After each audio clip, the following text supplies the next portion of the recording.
Here's a 1938 Emerson electric. I think it was S60-WA. You can see the tag.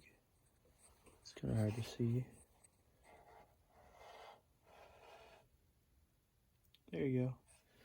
Now these do draw more. This draws 2 amps. This draws 3 amps, even though that's a 30-inch. 30-inch ones of these are crazy powerful. I don't have one, but the amount of air this thing moves is pretty crazy, and for the amperage, it's pretty efficient. That one, it draws 4 amps also and moves about the same amount of air, but it's an oscillator. I gotta get that one fixed. This one, I just put a new switch on. These are different. These are non-capacitor. They're called consequential motor.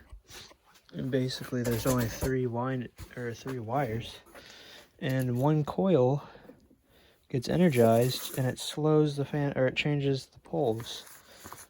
There's physically only like, I think 6 poles, but it changes it to 12 so that way it'll run slower. This is for the consequential. This will not work on one of these. These are capacitors, so don't use this wire diagram for that. There's a 3-pole double throw switch. Now, how this works is the switch faces this way. So these are a pole. This is a pole. This is a pole. This is a pole. The switch would move this direction. So if I pushed it like this, let's say I have this switch. You see, I push it that way. Now it's on, and that's the orientation. It would be middle off, down. That's the orientation you want it, because if I was to put these two in the same, if it was rotated like this with the switch in the same spot, these would arc out. Actually, it wouldn't even turn on, but if these two well, maybe, I don't know, it might energize, but that's not how you want it. So make sure you wire it up correctly and always double check. But enough rambling. Oh, and if you were curious of what the capacitor diagram is, this is not my diagram. I made a different one, but this one's by Stan Adams. You can see the poles. There you go. If you want to take a screenshot of it.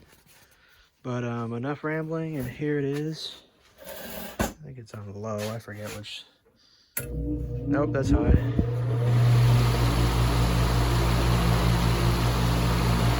There's a ton of air.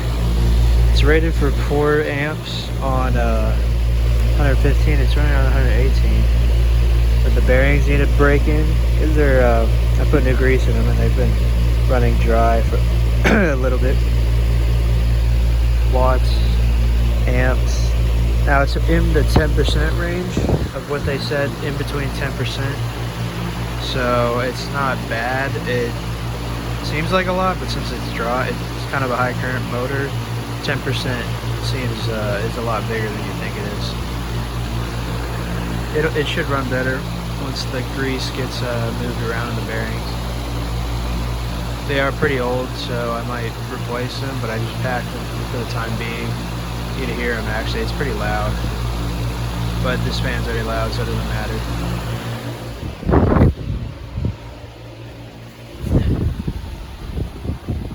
The amount of air movement is crazy. I can feel it clear over here, and it's still the same velocity, slightly less, but you can feel this across the 20-foot room. I think it's like 15 feet away.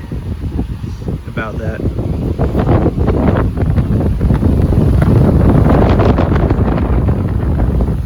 These move air far distances too, but just not this much. This design is crazy. It's really good. They made a 4-blade one that works the same way. It moves a lot of air, but it's only a 1-speed. These are more deluxe. And here it is on low.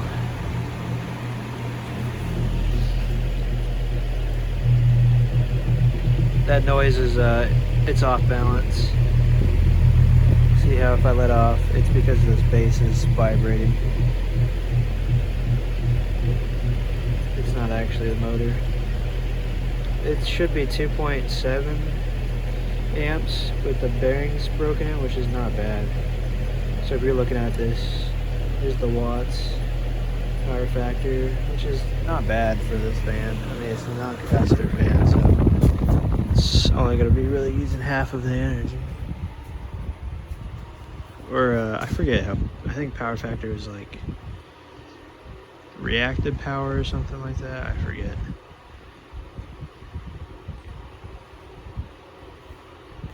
But this is a pretty good breeze, and I'm really far away from it. Hell, you'd think, what is it? Take a 24-inch fan from today and do this, it's not going to feel the same. The blade pitch is not there, and it's going to be way louder. Plus the build quality is insane for these motors. You take the shit from today, the bearings are like sealed and it's all garbage. The only thing is you have to know how to work on this stuff for it to be worth it, but you can sell it too. I'm gonna keep this one though. And another thing is, some of you might be wondering why this isn't black. Why is it painted ivory? Well, Emerson had the option that you could order these from a catalog, and if you ordered more than like, I think it was 10 or 15, you could customize them. So they had different custom paint options. They did this so that way they could sell in bulk and make it worth it if they had to make a batch of custom paint. They had a whole list. On their earlier fans, it rarely happened, or if you ever got some, because most of these went to businesses, and after that they either got auctioned off or scrapped. So you don't see them often, or they just rusted away and nobody knows what color they were. But some of these places would actually order them with these custom paint, even though it would be extra. Like there's some brass fans out there that have nickel-plated cages and blades when it wasn't an option, but you could order it that way. There's a lot of options. Emerson has it. You could order different paint colors on all this stuff, but it has to be in bulk, so that's why you don't see many of them. But this one is a rare option to where it actually is original, because it is flat. It is very flat. Whoever did this, if they did a really good job. If it's custom, it's probably not, because this is the actual color that they came with. If they had an ivory like that one up there, but that's G. I have another one that's basically the same. But because the spin down, it's not that long. Just because of the bearings need to break in, but you can hear how loud they are. This one's far from finished. I'm debating on if I should paint match some spray paint and actually like redo it to look good, because I really want it to look nice rather than this ratty look.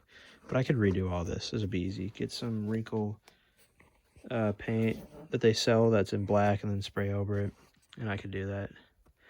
The blade I could polish up even more. It's not perfect, but I haven't even polished the back. And then I'll have a cord on this soon, but that'll be far in the future. I doubt I'll even do this in this year at all. There's a lot I haven't done. I haven't even restored that thing. I've just gotten it running. It's been like that for years, but sorry for the long video, but there's just a lot of information on here. So thanks for watching. Hope you enjoyed.